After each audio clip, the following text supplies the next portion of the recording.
Mesdames, Messieurs, bonjour.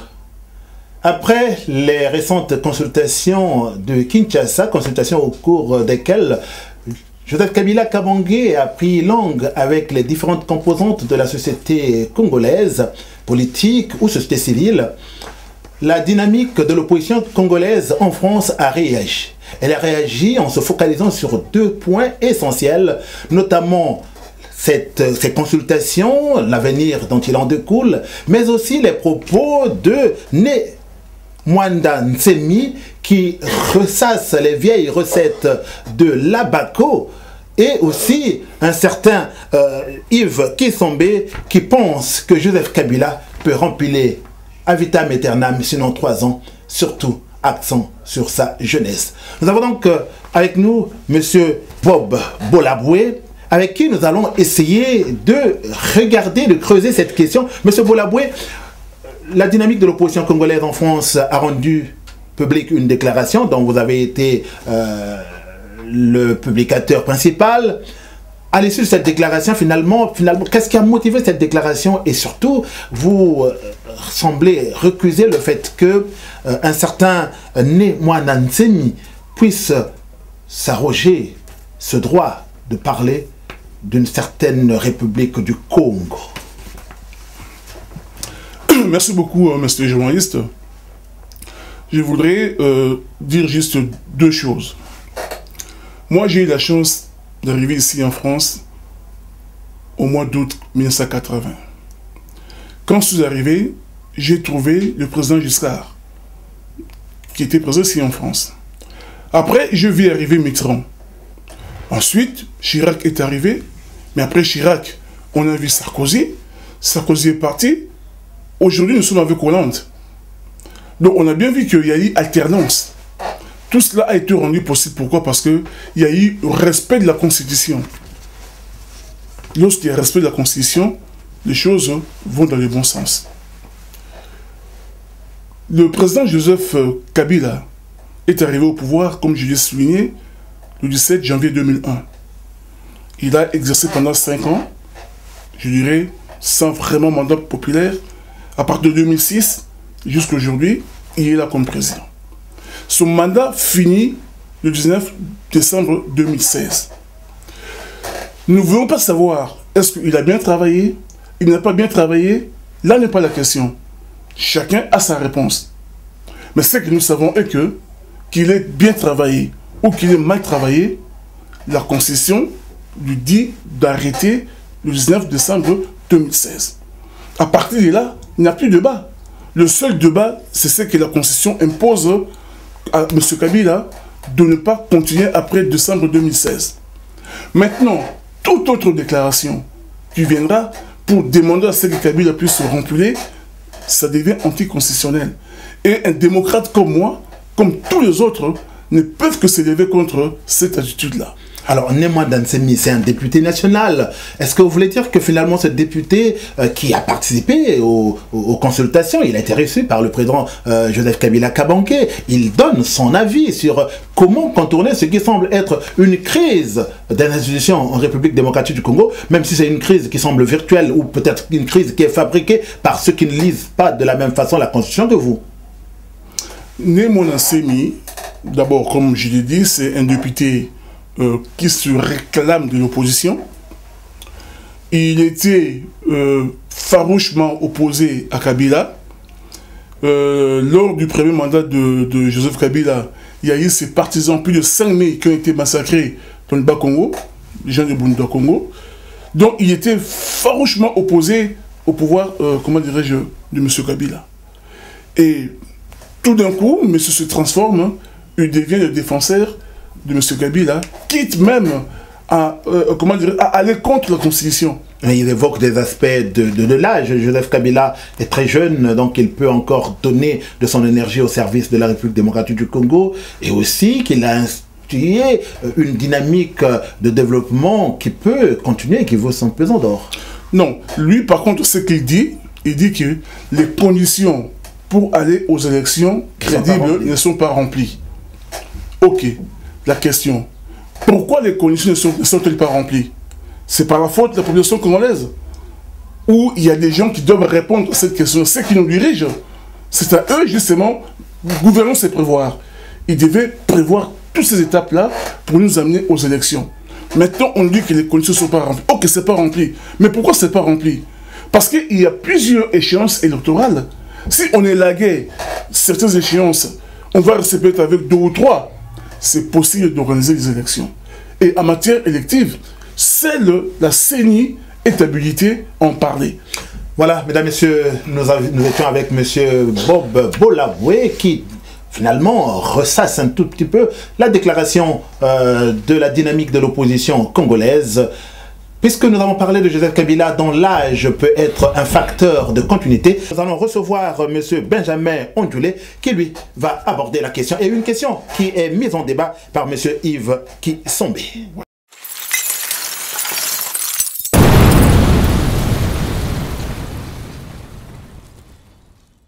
Nous l'avions annoncé, chers auditeurs, nous sommes avec M. Benjamin Ondjoulé. Lui, en tout cas, après M. Bob Bolaboué, c'est toujours dans la dynamique de l'opposition congolaise en France. Et M. Yves Kisombe, qui lui a évoqué le fait que Joseph Kabila était très jeune, qu'il pouvait rempiler, en tout cas, sinon pour une transition de 3 ans, quitte à voir ce qui peut être l'avenir institutionnel du pays. Alors vous y opposez fermement, en tout cas au niveau de la dynamique de l'opposition congolaise en France.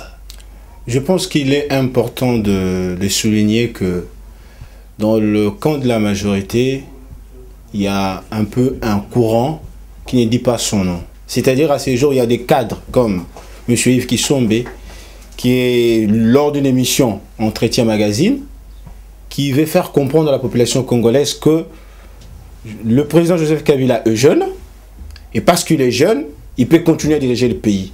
Je me pose la question de savoir, est-ce que M. Kisombe est en train de réfléchir ou de rêver? Nous sommes dans la politique, nous ne sommes pas dans un bar. Donc, il est important aujourd'hui de regarder les tests. Que disent les tests de la constitution congolaise aujourd'hui concernant le mandat? Ce n'est pas nous qui l'avons inventé. Tout le monde est parti s'asseoir en Sun City pour faire cette constitution.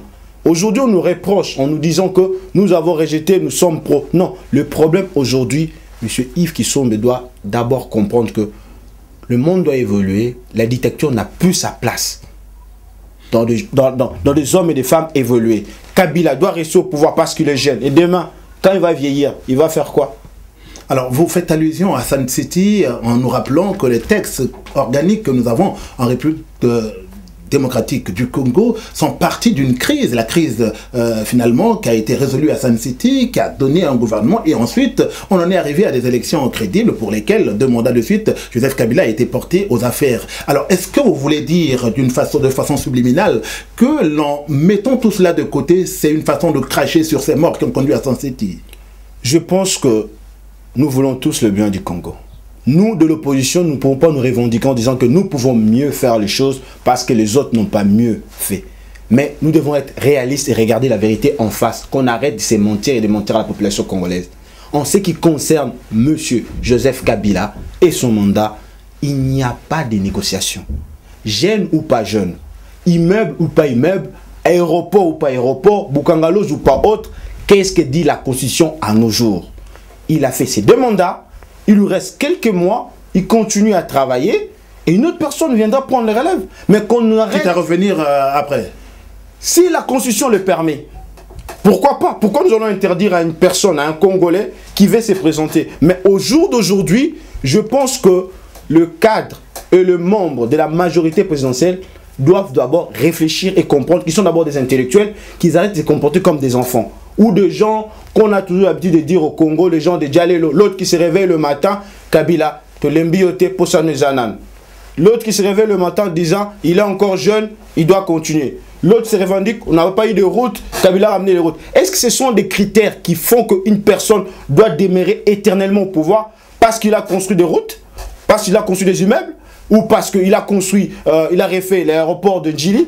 Non, c'est fini ces histoires-là. Nous avons dit qu'il y a eu 2 mandats, ça s'arrête là. S'ils veulent trouver quelqu'un qui peut la représenter, ils ont des têtes pensantes dans la majorité.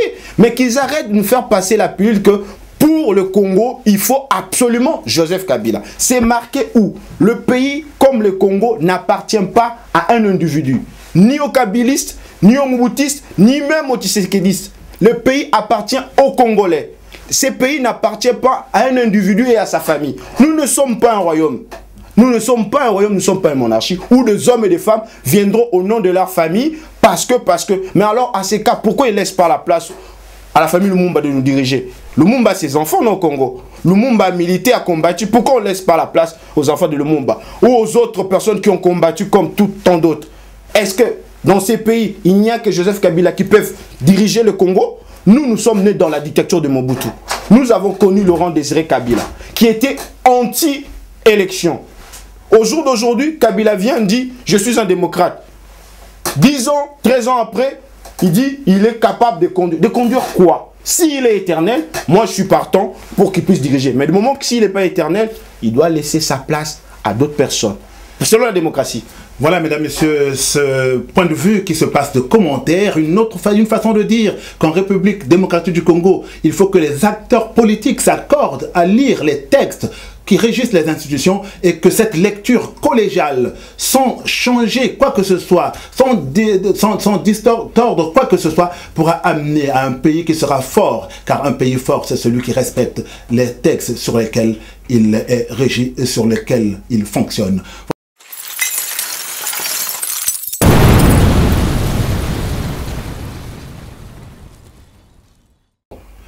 Toujours avec la dynamique de l'opposition congolaise en France, M. Jacques Ngangoueche, avec qui nous allons aborder les questions structurelles des textes qui régissent la République démocratique du Congo. M. Ngangoueche, la lecture n'est pas la même selon que l'on soit de l'opposition ou de la majorité. Finalement, quels sont les points de blocage?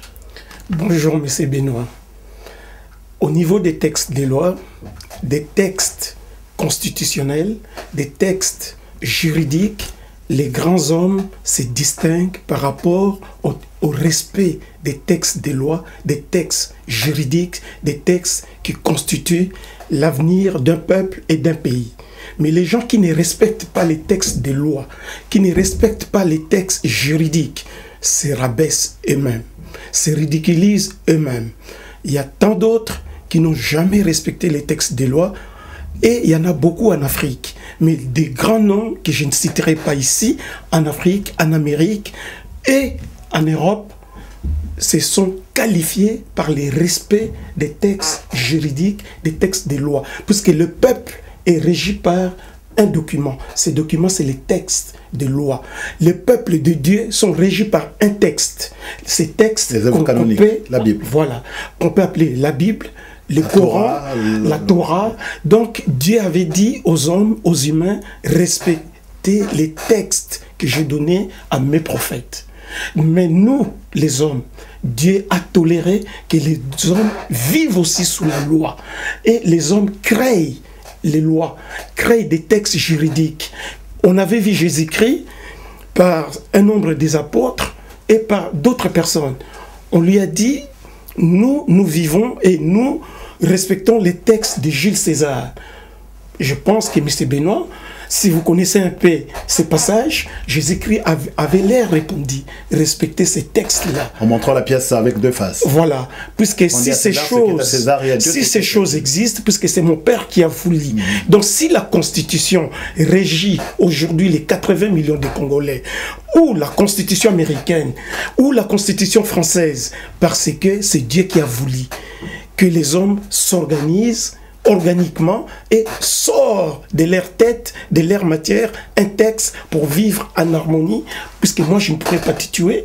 S'il n'y a pas de texte, je peux les faire comme des sauvages. Dans un sens, les gens qui ne respectent pas les textes des lois, quels que soient les coins du monde, c'est à peu près des sauvages. Alors, donc, vous voulez rappeler ces fondamentaux sur la démocratie, la liberté, c'est le respect des institutions. Et donc, si tous les Congolais peuvent respecter les textes qui les régissent, eh bien, chacun sera libre, finalement, de trouver un pays qui ira mieux. Voilà. Si chacun de nous respecte les textes de loi, c'est le chemin du développement. puisque le développement va de pair avec le respect des textes des lois, puisque j'aurais peur de voler l'argent, puisque les textes ne les permettent pas. Si je vole, je serai arrêté, traduit en justice, après la justice, la prison. Mais quand on ne respecte pas les textes des lois, c'est ce qu'on appelle la République bananière. C'est le cas du Burundi, c'est le cas du Rwanda, le cas de plusieurs pays d'Afrique. Et nous sommes en train de se déshonorer. Et j'attire l'attention des peuples congolais, des peuples africains qui vont suivre ces messages, essayer de conduire nos dirigeants dans le sens du respect des textes des lois, des textes constitutionnels. Les juristes qui sont autour de notre président et des autres présidents, essayer de ramener dans les bons chemins ces dirigeants. Sinon, les ridicules, c'est nous. Alors, monsieur Jean-Jacques Gangweshe, vous voulez nous dire que les ennemis du progrès, les ennemis de la démocratie, ce ne sont pas ceux qui s'opposent au changement des constitutions, mais ceux qui veulent changer les constitutions. Exact. Ceux qui veulent changer, modifier, tripatouiller la constitution, quelle que soit la constitution, quels que soient les textes des lois, c'est eux les ennemis du peuple, les ennemis de la constitution, les ennemis du développement, les ennemis du progrès. Voilà, mesdames, messieurs, en tout cas, des grilles de lecture ou peut-être une explication de texte sur ce qui se passe en République démocratique du Congo, qui est symptomatique aussi de ce qui se passe sur nombre de pays du continent africain. Nous étions avec M. Bob Bolaboué, M. Jean-Jacques Gangweshe, M. Andjulé Benjamin. Ils sont tous de la dynamique de l'opposition congolaise en France. Au revoir. Merci.